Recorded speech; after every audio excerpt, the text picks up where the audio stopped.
All right. Another pillar, another pillar, another pillar. Last two. I hope you've enjoyed the other six. I hope it brings some clarity on what it takes just for someone like me to not be a raging, active alcoholic and drug addict. Yeah. This this is number 7 of an 8-part series on the pillars in which keep me sober and give me a chance at sobriety today. And if you've gone through the other ones, you already know the situation. Just going to kind of fast forward through that. If not, highly recommend you start at 1, 2, or 3 because it just gives you an overview of who I am and why this dude is sitting here talking to you. Number 7, understand when it's time to focus and when to focus on your time.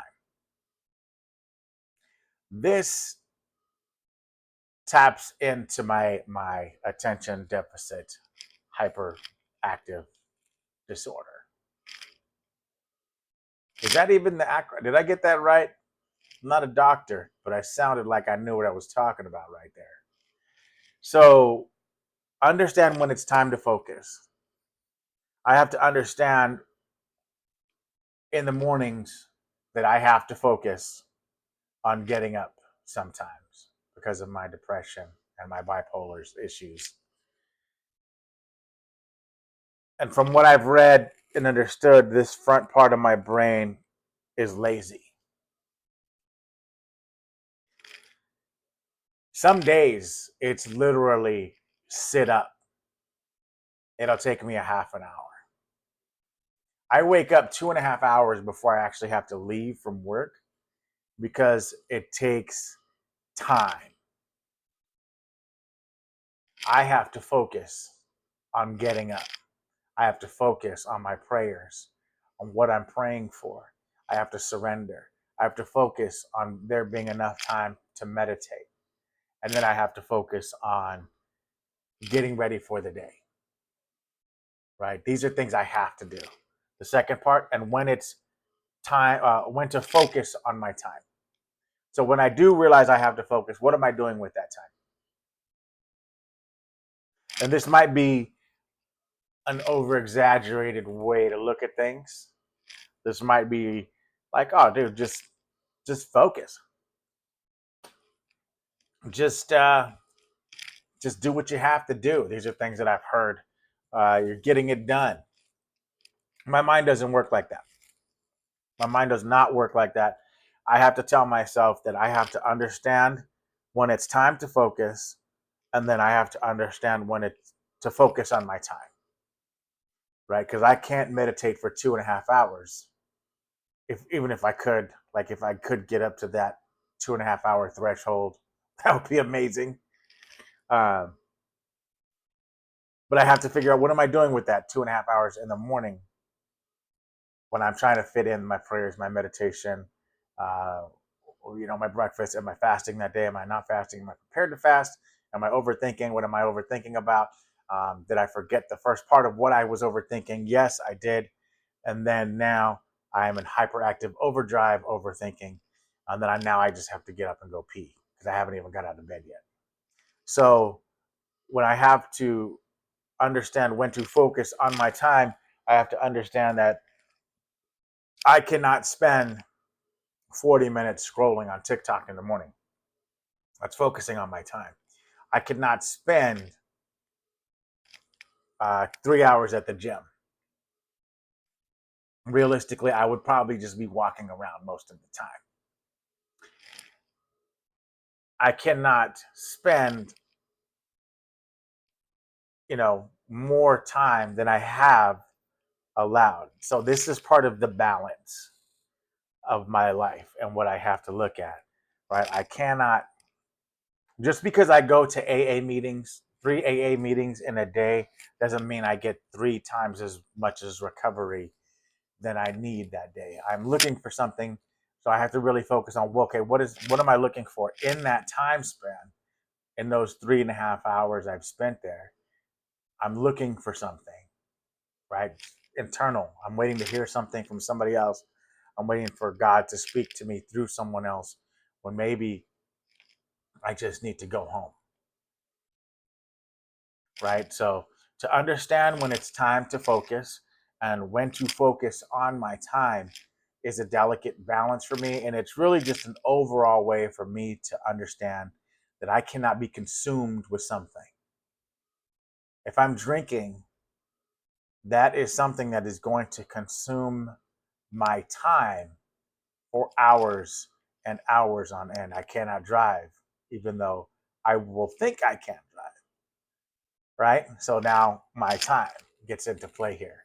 Time, I think, is the most pivotal part of this and focus because I don't know how to focus on that stuff unless I take a look at it from a different perspective.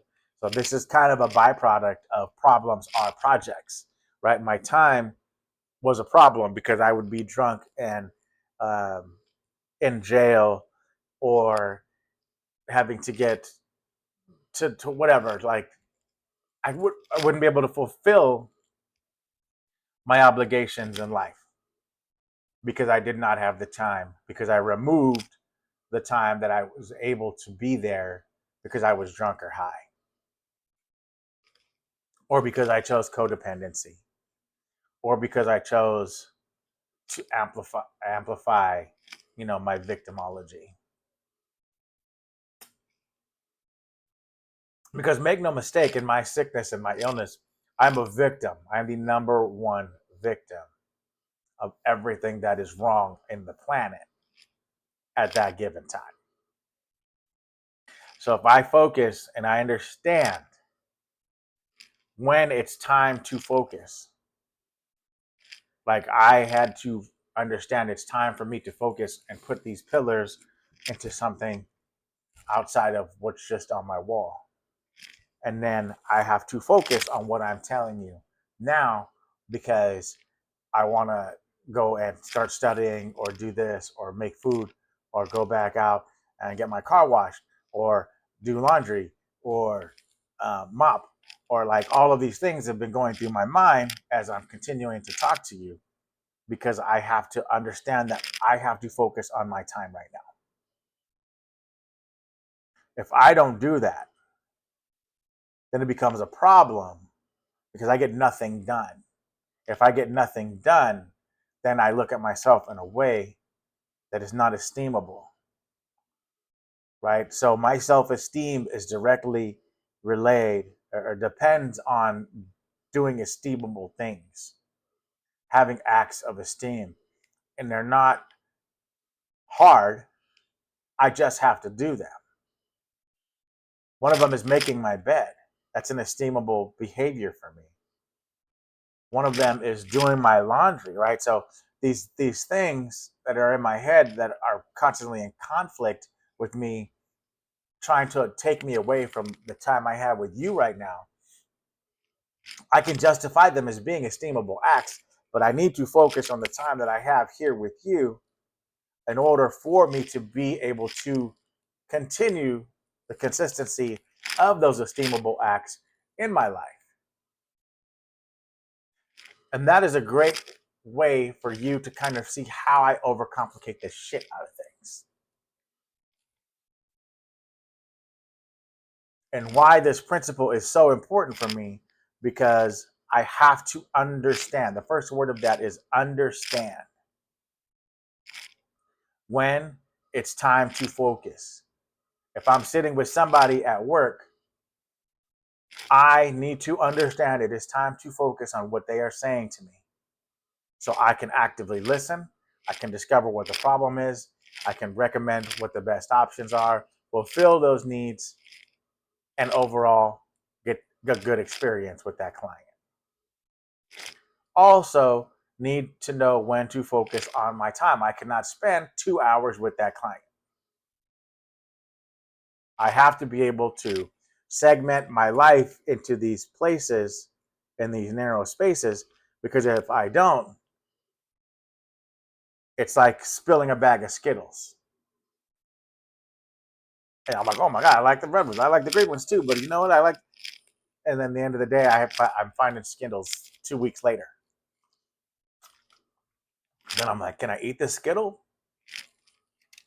But pillar 7 is about understanding time and how much of it we think we understand.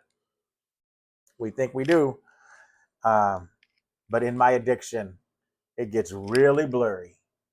It gets really blurry for me to be able to understand that if I take a drink or a drug, that I will not be prepared for what the world has in store for me, my purpose. I will be prepared for something else. I will be prepared for understanding what court looks like. I will be prepared for understanding our judicial system. I will be prepared for understanding how Narcan works. I will be prepared for understanding the cycle of sobriety, um, and what it looks like to be in constant loop of rehabilitation. Right? I don't want to prepare myself for that anymore, because now that my mind is clear, I have a good understanding of what I can contribute to the world. And I hope you can find that you have something to contribute to this world. And I hope you find it. I hope your purpose, whatever it may be, is fulfilling to you. Because we only get one chance. And figure out the time. Focus on your time and when it's time to focus.